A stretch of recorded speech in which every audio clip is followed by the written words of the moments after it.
tanan. It is both an honor and privilege to see all of you here today.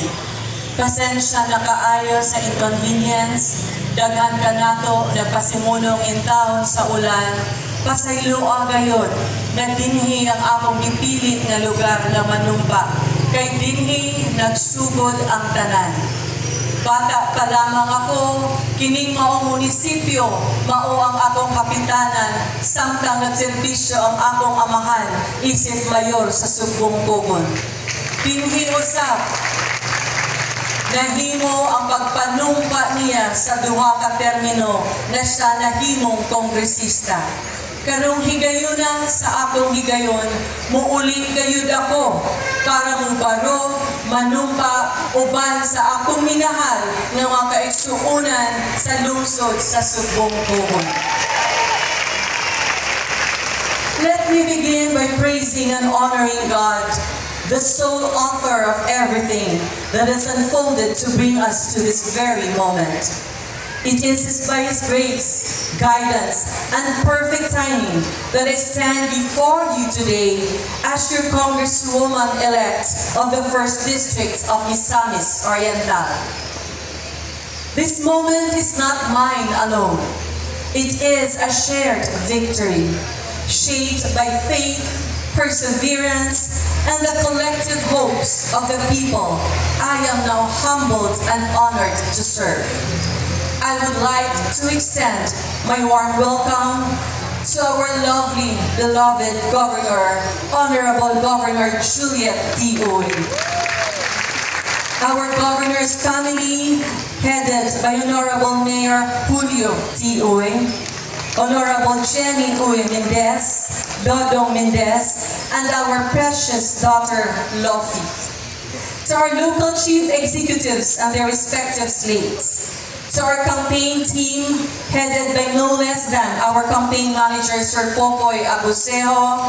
To our Speakers Bureau, barangay and purok leaders, our coordinators, district campaign team. To all the regional and provincial directors and their representatives from the different line agencies here present today. To our stakeholders from the public and private sectors. To our respected and beloved religious leaders who graciously led our prayer earlier on. To my dear family and friends, mga higala, ania na kita. Karong hapuna, we celebrate a victory hard-fought and well-earned. I could not have done it without you. Ato kani.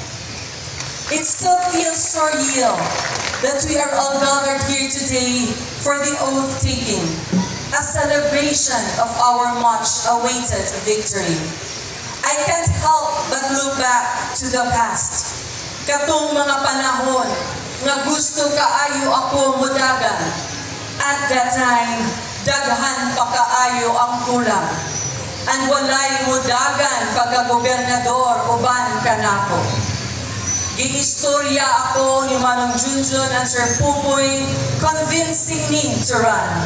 And niabot ko nga antay nga ang mga mayors o mayoral candidates na po ang nag-anha to convince us. While the persistent desire to run and serve was always there, the lacking necessities just kept us bound to the reality na dili pa sakto ang panahon. This time, however, I felt the palpable hand of God guiding our journey.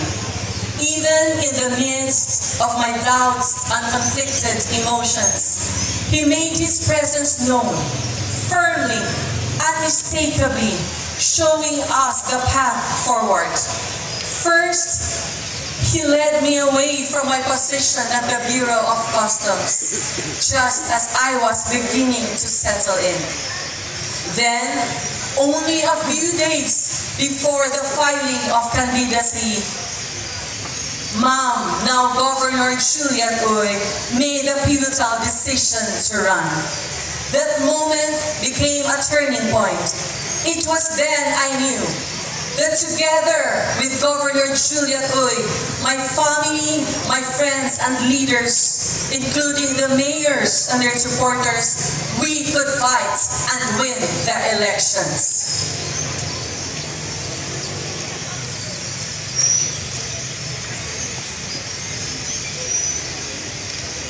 But that was only the beginning of the immense battle that lay ahead. Challenges soon emerged, shortages of resources, and the heartbreaking sting of black propaganda from our opponents. Every step forward was hard-won, and at times it felt like we were crawling towards the finish line. Moabot ang panahon na kapoy na gayon, mentally, emotionally, kapoy na kaayo. Apan kung akong makitaan ang katawhan sa Primero Distrito, akong madunggan ang mga agulo sa mga ginikanan nga nangamatyan o mga anak sa atong public hospitals, maningkamot kagid kami ni Governor Juliet Uy nga bahalat magkamang makaabot sa finish line, magparog, makiglaban para madaog ang kabaguan sa Misamis Oriental. Through the unwavering support and dedication of everyone involved, we prevailed, and today we stand victorious. Sa mga katawhan, salamat kaayo sa inyong mga paningkamot para makabot nato ning higayon nga makabangon ang distrito o ang probinsya. Everyone who believed in change, who wanted better governance and genuine service of our province and district, came together and made it happen.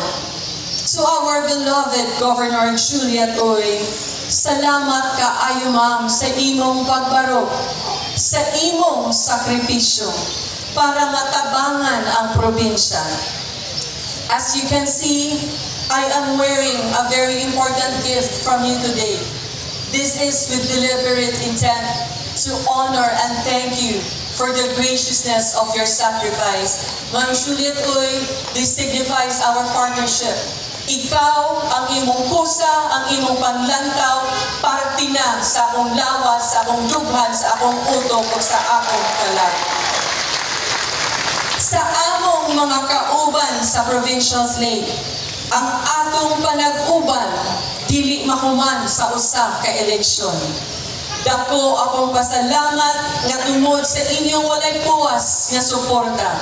Uban ta makapadayon sa atong misyon para sa probinsya o sa Primero Distrito. Sa atong mga local slate nga gipanguluhan sa mga mayor, salamat kaayo sa inyong pagsali. Sa walay undang inyong pagtulod para modagan ako, salamat sa dasig o paningkamot para kanatong tanan. Sa mga barangay officials, nga gipanguluhan sa mga kapitanes na nagsuporta kanamo, sayod kita nga gamay ra kamo. Pero ang inyong pagbarog, naghatag og duga makakusog o kadasig kanamo, o sa katawhan nga naghangad kaninyo.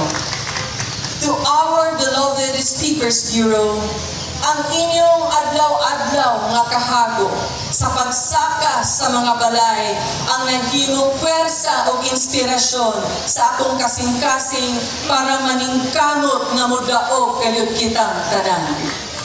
To the district campaign team, municipal coordinators, BCMs, and all other coordinators, salamat kaayo sa inyong paghago sa inyong paningkamot.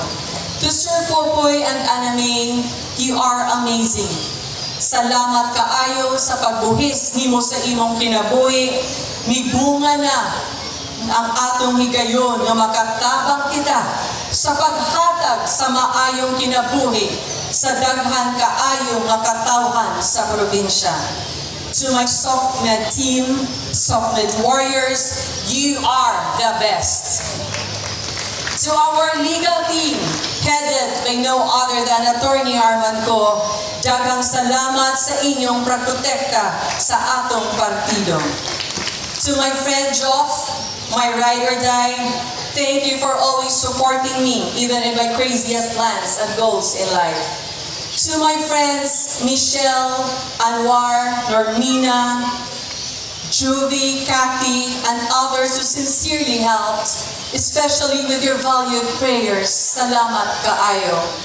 To the Brodith family, Kagawad Sandro from Agayayan, salamat kaayo sa paghatag kanamo og shelter, pagkaon, pagmahal, pag-amuma sa syudad sa Hinoo. Special thanks to Mayor Marie Gingona, for even in the midst of her own health battles, she came home. She stood beside us in the campaign through every struggle quietly but powerfully. I thank God nga hantod sa iyang katapusan na tagaan og higayon nga iyang ma-witness nga magmadaugon kitang tanan. Sayod ako nga bisag naa na siya karon sa kalangitan, malipayon siya nga mitaliwas kay sayod siya nga ani-ana ang mag-atiman sa minahal niyang katawhan sa Hinoo City. To Lancelot, Mariel, Justin, CD, EJ, Aubrey, Carlo, Ella, Troy, Olen, Ludan, Trisha, Piping, EF, Budo, and all my other nephews and nieces, to Amir, to Eljur, to Buboy, you have been my angels. In every sleepless night, in every difficult turn, you stood by me not just as a team, but as family. I carry this torch of victory with you. To June, Amir, Martin, and my Gandamra family, you never left my side, especially in the most crucial times. Ang inyong presensya o assistance, dili makalimtan. To my Lagpas family, you sharing na nagbarog nga akong amahan sa akong mga paningkamot, nga maoy naghimo namong haligi sa among pamilya. Mami Yun, Mommy Baby, Papa Willie, Mildred, she's Mamong Mama Henry, ni bunga ra gayud ang atong paningkamot. Ni abot ra gayud ang higayon nga anaa mapakita nato sa katawhan kung unsa ang kaya nga panerbisyo Pampanga nga makita sa pamilyang Lagpas. Higayon nga atong mabakod ang atong bansagon nga dugay nga turagan sa usa ka tawo nga atong gitagaan og pamilya og lugar sa atong lungsod sa Sumbong Cogon. Sa akong mga igsoon, especially my brothers, nibunga ra gayud ang inyong kakulit, ang inyong pagtulod, ang inyong pagdanggo. Thank you for never losing hope and courage, even when nothing was left in me. To my dearest children, Sean and Cara, thank you for the love, patience, and quiet strength you have shown. Thank you for allowing Mommy to chase her calling to serve others, knowing fully well that it would mean less time with you. Even when it was hard, you never held back. Instead, you stood by me and encouraged me to run. Mga anak, always remember that the blessings we receive are not just for us. They are meant to be shared. And to truly love God and Allah is to love and serve others. Still, no matter where this journey takes me, I will always be your mommy first. I may not be perfect, but I promise to keep trying, to be present, to be better, and to love you both with everything that I have. To my partner in and for life, my husband, Mahul, na nagkukod-kukod in taon sa oras, kay kalit lamang ipatawag, moabot ang atong presidente sa Marawi. Mga in taon na wala na siya nakaapas karon. Thank you for lifting me up when I was at my lowest, for piecing me back together when I felt broken by failure after failure. Your kind heart has been my refuge, and beyond me, you carried a mission greater than us both, ensuring that the people of Misamis Oriental would not be forgotten. Thank you for loving not just me, but the work we have been called to do. To my daddy, Danny, I have large shoes to fill. Wala ikaw nagkulang sa pagtugon nga sa kanunay, paningkamuton gayud namo imong mga anak nga maserbisyuhan o matabangan ang mga kabos. Rest assured, Daddy, I will do nothing less. Palanggaon ko ang katawan nga imong gipangga, labi nga gayud ang mga kabos sa Primero District. To all the people from the 1st District, thank you for this opportunity to serve. Magsugod na kita sa atong paningkamot para sa distrito. Ang atong pangunang prioridad, magpinasayloan o magkahiusa. Gikinahanglan ang atong concerted effort para paspas ang pag-abot sa kalambuan sa atong mga lungsod. To all the local officials led by our mayors, I sincerely offer peace and unity. Today, I formally present my plan to address the needs, concerns, and interests of the people and sectors across your municipalities. Let us join hands, please, and work together so I can truly represent our people, regardless of political affiliation or religious beliefs. Together,